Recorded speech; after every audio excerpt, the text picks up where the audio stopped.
नमस्कार प्यारे मित्रों, कैसे हैं आप सभी। सेवात क्लासेस में आप सबों का स्वागत है। मैं सनी कुमार सिन्हा। चलिए हम लोग मैथ्स के क्लास में आगे बढ़ते हैं। तो आज हम लोग क्या देखने वाले हैं भैया, हम लोगों ने बट्टा खत्म कर लिया है। अब हम लोग साधारण ब्याज पढ़ेंगे। ठीक है, साधारण ब्याज, अंग्रेजी में उसको SI कहते हैं, यानी कि सिंपल इंटरेस्ट। ठीक है, कहीं कोई दिक्कत नहीं होना चाहिए।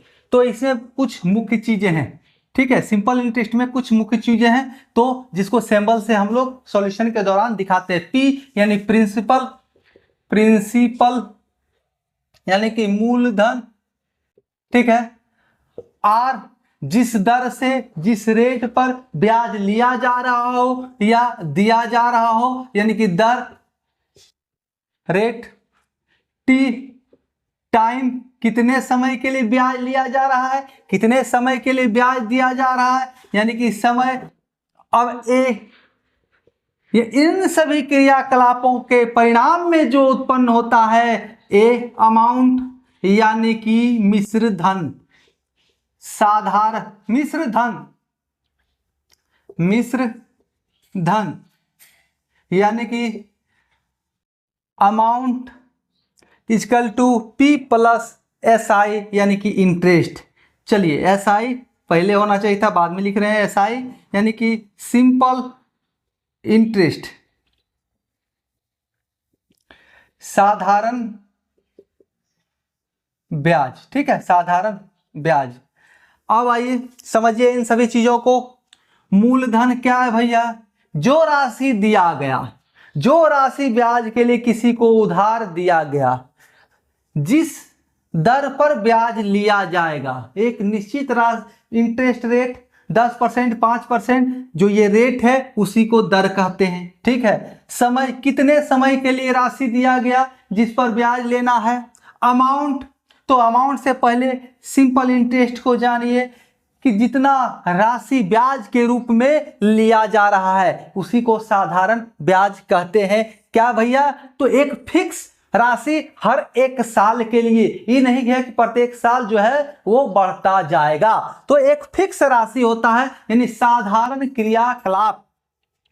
तो अब क्या है, अमाउंट क्या होगा, तो प्रिंसिपल, उसके बाद जो इस प्रिंसिपल पर ब्याज जनरेट हुआ, ब्याज मिला, साधारण ब्याज, दोनों को ऐड करके जो राशि होता है वही हमारा अमाउंट कहलाता है, यानी कि मिश्रधन। ठीक है, तो ये परिणाम हो गया, कंक्लूजन हमारे पास क्या आया, धन का। जो हमने इन्वेस्ट किया उसके अनुसार हमें लास्ट में कितना धनराशि प्राप्त हुआ।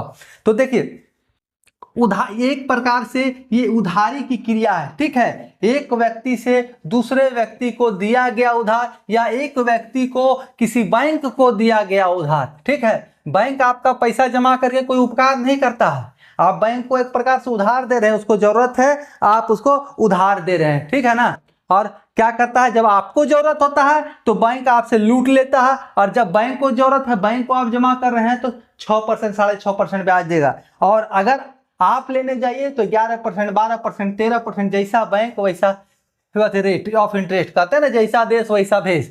ठीक है, तो समझे बात को। क्या है, आपके घर से ही उधार की क्रियाएं चालू हो जाती हैं, आप जहां अभी पढ़ रहे हैं वहां से ही उधार की क्रियाएं चालू हो जाती हैं। जैसे घर में क्या होता है, पड़ोस की आंटी आ गई, आंटी जी आ गई, पड़ोस की आंटी जी आई, कह रहे हैं, दीदी, आपकी अम्मा को कहेंगी, दीदी थोड़ा सा चीनी है, चीनी हमारा खत्म हो गया है, मेहमान बैठे हुए हैं, या हमरे इनको जो है चाय पीने का मन है लेकिन चीनी खत्म हो गया है, चावल खत्म हो गया, तुरंत दे दीजिएगा, शाम को ला के दे देंगे।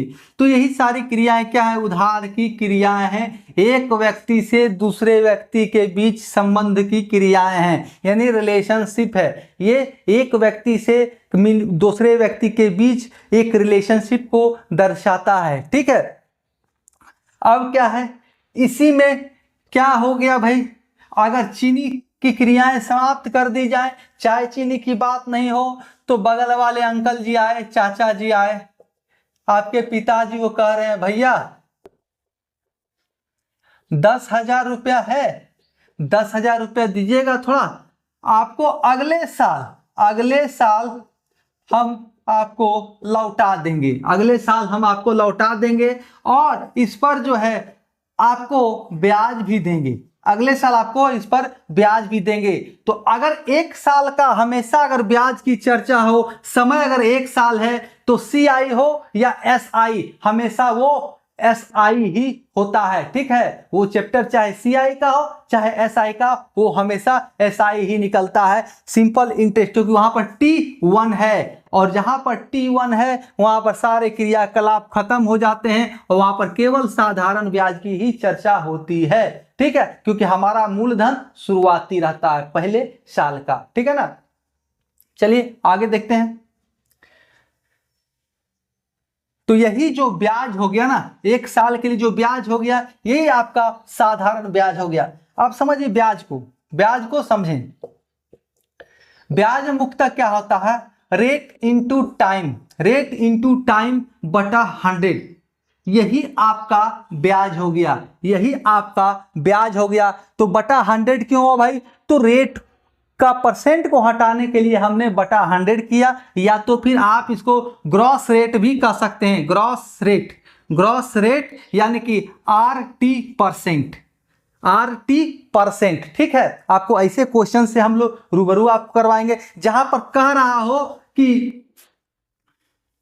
जहां पर आपको कह रहा हो कि ये जो ब्याज है इसका इतना गुना हो जाता है, तो वहां पर आपको इन सभी चीजों से अवगत कराया जाएगा। अब समझिए यहां पर तत्काल में R×T% या RT बटा 100%, हटाएंगे तो बटा में 100 चला जाएगा। तो मेन ब्याज हमारा यही है, लेकिन किस पर है, तो मूलधन पर। ब्याज निकलता किस पर है भैया, तो मूलधन पर, जो आपका प्रिंसिपल है। तो R×T बटा 100, तो यही आपका हो गया ब्याज का फॉर्मूला। यानी कि साधारण ब्याज का फॉर्मूला आपका क्या हो गया, P×R×T बटा 100। RT क्या हो गया, आपका ग्रोस रेट, जो फाइनली रेट आया ना, अगर एक साल है तो एक मल्टीपल होगा, 2 साल है 2 मल्टीपल होगा, तो जो फाइनल रेट आएगा वो क्या है, टाइम से रेट को मल्टीप्लाई करके तो आपका ग्रॉस रेट निकलेगा। तो P का कितना परसेंट हो जाएगा। ठीक है, तो ब्याज क्या होता है, PRT बटा 100 कह सकते हैं, या तो कह सकते हैं P का R×T%। ठीक है, P का R×T%, तो P का मतलब गुना R×T%, यानी 100 को हमने अभी यहां पर नहीं हटाया है, 100 को परसेंट को नहीं हटाया, परसेंट को हटाएंगे तो बटा में 100 चला जाएगा। तो आप इसको PRT बटा 100 कह सकते हैं, मूलधन गुना दर गुना समय बटा 100, या मूलधन का समय गुना दर %। ठीक है, यानी ये ग्रॉस परसेंट हो जाएगा, G%। ठीक है, तो G% पर आपको हमेशा ध्यान देना है। अब आइए इसी से देखिए और सारे फॉर्मूले का जनरेशन होगा।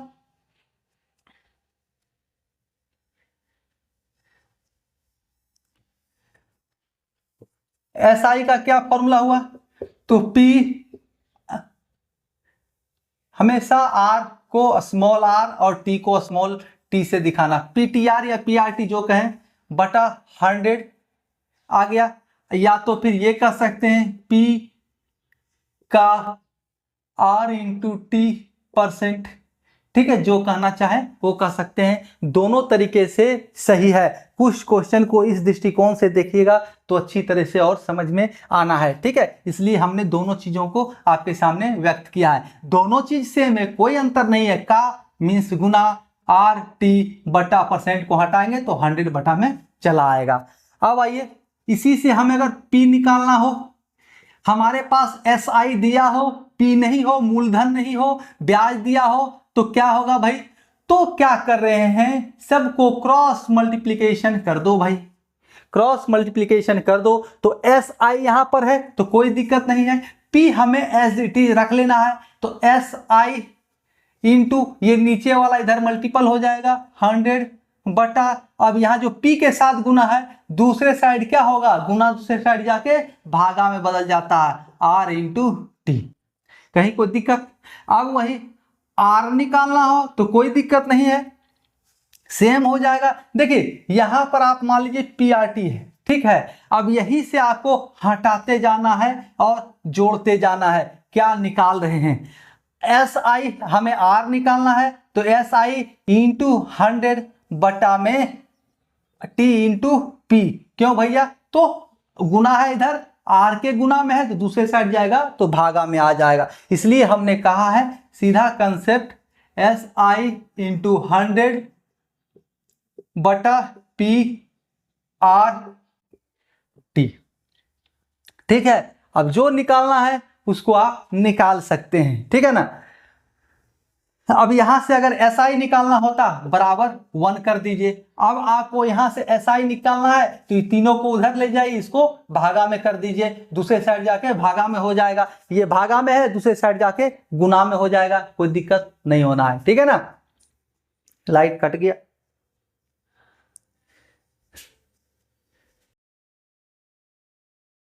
चलिए देखते हैं हम लोग। अब क्या कर रहा है भाई, समझिए बात को। हमें टी अगर निकालना है तो कोई दिक्कत नहीं, S I into 100 S I into 100 बटा टी हमें निकालना है तो आर इंटू पी। ठीक है, आर इंटू पी सब यहीं से हो रहा है। ठीक है, सारा का सारा ये फॉर्मूला को अगर ध्यान में रखिएगा, एस आई इंटू 100 बटा मूलधन गुना दर गुना समय बराबर 1, तो आपका सारा सॉल्यूशन हो जाएगा बहुत ही आराम से और आसानी से, कहीं कोई दिक्कत नहीं होने वाला है। ठीक है ना।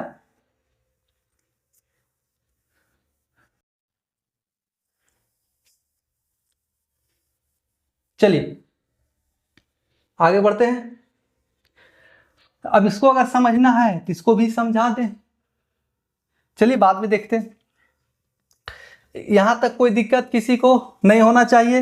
हमने एसआई देखा, एसआई पी आर टी बटा 100 या पी का आर टी %, या इस रूप में भी लिख सकते हैं इसको, एसआई इंटू 100 बटा P R T equal to 1। ठीक है, P R T equal to 1।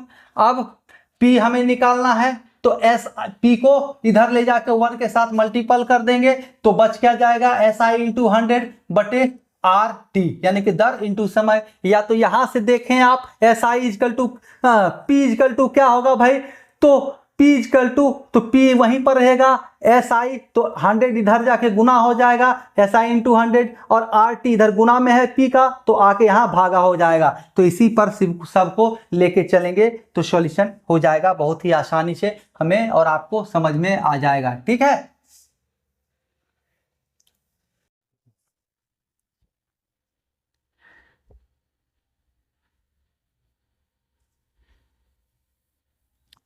अब मान लीजिए एक एग्जाम्पल लेते हैं।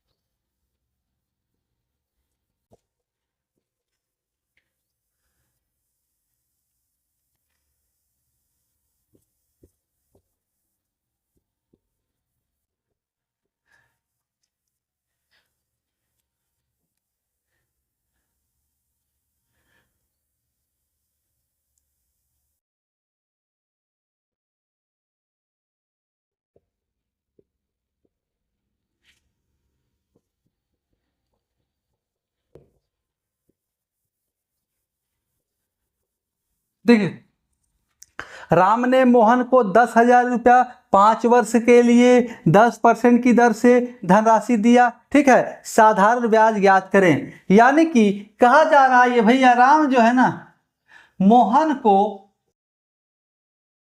को 10,000 रुपया दे दिया। ठीक है, 10,000 रुपया दे दिया तो ये क्या हो गया हमारा पी।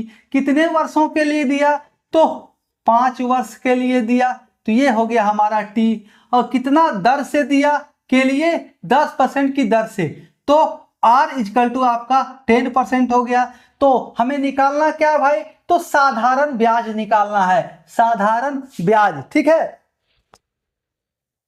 तो साधारण ब्याज कैसे निकलेगा, तो साधारण ब्याज का फॉर्मूला है एस आई का पी आर टी बटा 100। तो पी क्या है हमारा 10,000 इंटू आर 10% इंटू टी 5% बटा 100। ठीक है, या तो इसको इस रूप में भी लिख सकते हैं 10,000 का 50%। कोई दिक्कत? पी का RT%, तो RT क्या हो गया 10 गुना 5, यानी इसी को हमने पहले कहा था ग्रॉस परसेंटेज, यानी कि R इंटू टी, यानी कि 10 बचे 50%। ठीक है, अब देखिए 10 बचे 50% ही है, परसेंट को हटाया हमने, यहाँ पर 100 आ गया, तो एक शून्य यहाँ से, एक शून्य यहाँ से, तो और एक, अरे ये 5 और गुना 1000 बराबर 5000। आपका SI यानी कि ब्याज सिंपल इंटरेस्ट आपका निकल जाएगा, कहीं कोई दिक्कत नहीं है इसमें। ठीक है,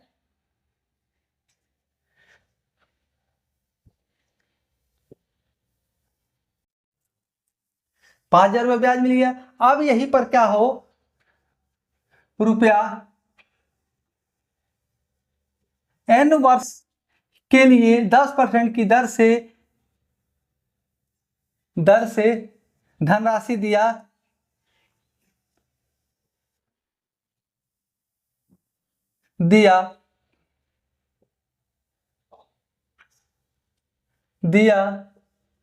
तो साधारण ब्याज 5000 प्राप्त हुआ। रुपया 5000 मात्र राम को प्राप्त हुआ। तो n बराबर हुआ, यानी पूछा जा रहा है कि कितने वर्षों के लिए धनराशि दिया। ठीक है, n बराबर पूछा जा रहा है, राम ने मोहन को 10,000 रुपया n वर्ष के लिए 10% की दर से धनराशि दिया, तो साधारण ब्याज 5,000 रुपया मात्र प्राप्त हुआ। तो n बराबर हुआ, यानी कितने वर्षों के लिए, तो हमें टाइम निकालना है। तो टाइम निकालने के लिए क्या करते हैं, SI इंटू 100 बटा PR। ठीक है, PRT होता है, तो हमें T निकालना है, तो PR केवल रखना है। ठीक है, तो अब निकालिए, SI 5000 इंटू 100 बटा PR, यानी कि 10,000 गुना रेट क्या है 10%। ठीक है, 10%, तो कोई दिक्कत नहीं, बहुत ही आसानी से सॉल्व हो जाएगा। ये 5000 है, ये गुना 2 10,000 हो गया। अब एक शून्य खत्म, 2 बचे 10, यानी कि 5 वर्ष के लिए, 5 ईयर्स के लिए। ठीक है, तो आपका देखिए जो सिंपल टाइप के क्वेश्चंस हैं वो इसी तरह बहुत ही आसानी से हल हो जाएंगे, तनिक भी परेशान होने की आवश्यकता नहीं है, जब तक कि वहां पर टिपिकलिटी नहीं आ जाए, थोड़ा सा ट्विस्ट ना आ जाए। ठीक है, अब यहीं पर कहता कि भैया हमारे पास समय दिया हुआ है, ब्याज दिया हुआ है, तो समय क्या कहता रेट निकाले, तो R बराबर क्या करते, तो SI इंटू 100 बटा P इंटू टी। तो SI क्या था 5000, पिछला क्वेश्चन ही ले रहे हैं, और इंटू 100 बटा P 10,000 इंटू टी, यानी कि 5 साल। निकाल लीजिए, 5 दूना 10, 50 10, यानी कि 10%। कहीं को दिक्कत नहीं होना चाहिए। तो ये फॉर्मूला जो है जनरल फॉर्मूलाज हैं सिंपल इंटरेस्ट को, इसको अगर आप ध्यान में रखिएगा तो कहीं पर कोई कठिनाई नहीं होगा। तो देखिए अब ट्विस्ट क्या आता है, तो ट्विस्ट समझिए बात को, ट्विस्ट समझे होता क्या है। तो कहा जाएगा कि कोई धनराशि x वर्षों में n गुना हो जाएगा, तो रेट ऑफ इंटरेस्ट क्या होगा। कोई धनराशि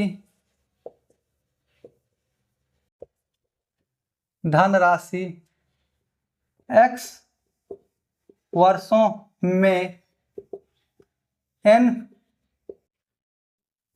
गुना हो जाता है, तो दर ज्ञात करें। दर से तात्पर्य ब्याज दर। ठीक है, जिस दर पर ब्याज लिया जाता हो। तो कैसे निकलेगा भाई, तो कोई धनराशि x वर्षों में n गुना हो जाता है तो दर ज्ञात करना है। तो देखिए इसका सिंपल सा फॉर्मूला है, तो समझिए पहले इस फॉर्मूला का जनरेशन होता कहां से। एक और चीज इसमें ट्विस्ट आता है, चलिए दो दो चीजें हैं इसमें। दूसरा कंसेप्ट देखिए, कोई धनराशि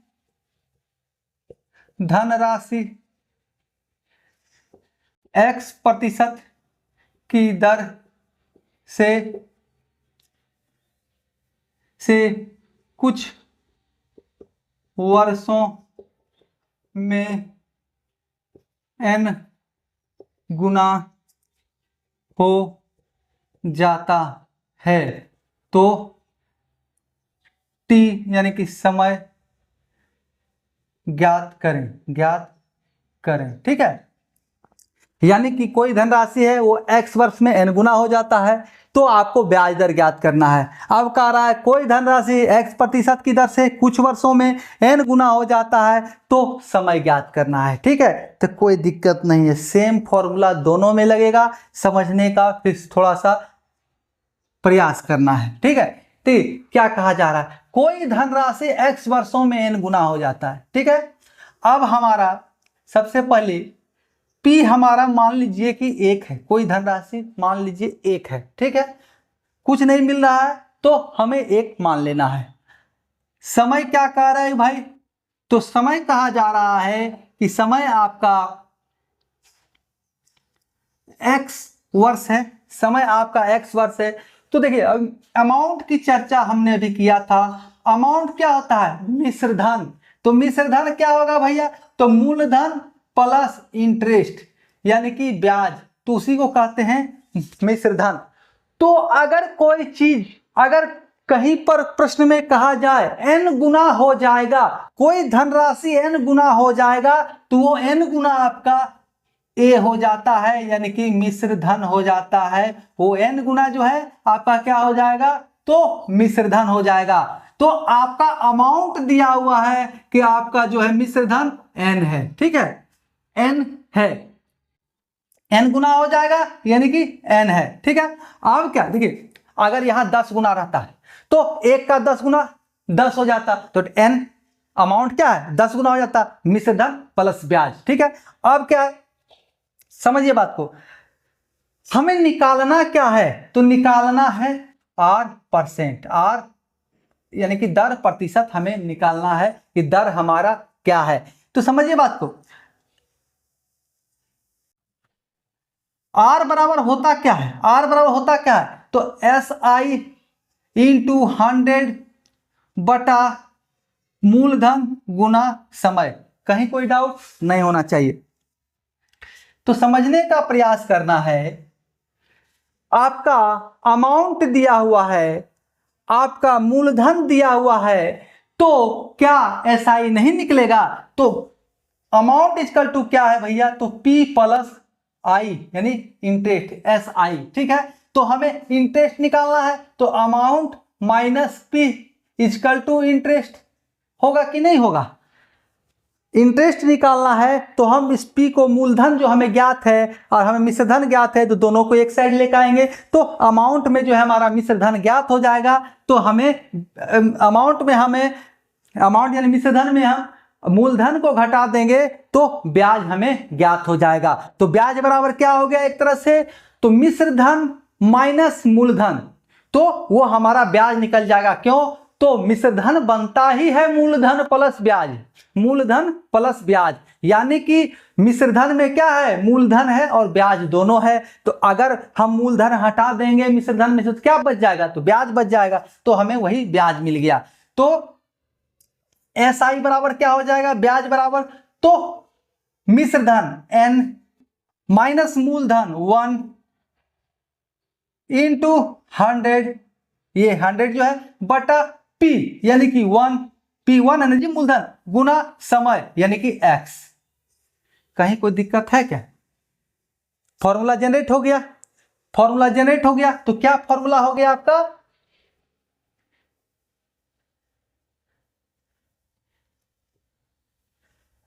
n-1 इंटू 100 बटा x, यानी कि आपका क्या कहा जा रहा है, n टाइम t। टाइम जी, हाँ एक्स क्या आपका टी। जितना गुना कहा जाए उसमें एक घटा करके 100 से गुना कर, जितना समय की चर्चा की जा रही है उस समय से हम भाग दे देंगे तो हमें हमारा जो है दर प्रतिशत ज्ञात हो जाएगा। तो इस एक को केवल हमने यहां साइलेंट कर दिया क्योंकि एक का कोई वैल्यू नहीं है, मल्टीपल में कोई फर्क नहीं पड़ता है, ठीक है। तो एक को हटा दिया, देखिए n-1 इंटू 100 बटा समय का वैल्यू यहां पर x पुट किया हुआ है। अब वही अगर इस दृष्टिकोण से देखेंगे तो यहां पर भी सेम ही होगा, n-1 इंटू 100 बटा रेट। अगर समय निकाल रहे हो तो बटा रेट, समझ गए ना। हमें कुछ नहीं करना है, दोनों में सेम होता है। अगर हमें रेट निकालना हो तो बटा में समय करना होगा, अगर हमें समय निकालना है तो बटा में रेट करना होगा और हमारा सॉल्यूशन हो जाएगा, ठीक है। तो इसका कंसेप्ट वही है। आइए इसको भी समझ लेते हैं, इसको भी समझ लेते हैं एक बार तो अच्छी तरीके से और समझ में आ जाएगा।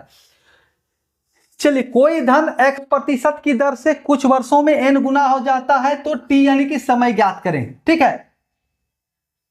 हमारा r हमें दिया हुआ है, हमारा r हमें दिया हुआ है यानी r हमारा है x, ठीक है, यानी x%, कोई दिक्कत नहीं। अब हमें निकालना क्या है भाई, तो t निकालना है। सेम है, p हमने 1 मान लिया, अमाउंट हमारा n गुना है, जितना गुना हो जाए 10 गुना 20 गुना जो भी कहे इतना दर से कुछ वर्षों में n गुना हो जाता है, जितना गुना कहे 2 गुना 3 गुना 4 गुना वो आपका मिश्र धन हो जाता है, ठीक है। तो आपका समय का फॉर्मूला क्या होगा भाई, तो t is equal to SI into 100 बटा P इंटू R, ठीक है। यानी कि t का स्थान r ले लिया और r का स्थान t ले लिया, हमें जिसका निकालना है उसका दूसरा भाई जो है rt, कहे ना ग्रोस परसेंटेज में rt दोनों एक साथ आपस में संयुक्त हैं, तो अगर t मिसिंग है तो यहां पर r होगा, ठीक है। तो अब देखिए SI का वैल्यू मिश्र धन माइनस मूलधन इंटू 100 और बटा p, तो p हमारा 1 था गुना r हमारा क्या दिया हुआ x%, तो बटा r। तो आपका सेम फॉर्मूला आ गया, n-1 इंटू 100 बटा दर बराबर क्या निकल जाएगा, समय। किस केस में, जब कहा जाए इतना गुना हो जाएगा उतना गुना हो जाएगा, ठीक है। चलिए अगले क्लास में हम लोग मिलेंगे इससे संबंधित प्रश्नों के साथ और नए कंसेप्ट के साथ। तब तक के लिए आप सभी प्यारे मित्रों का बहुत बहुत धन्यवाद।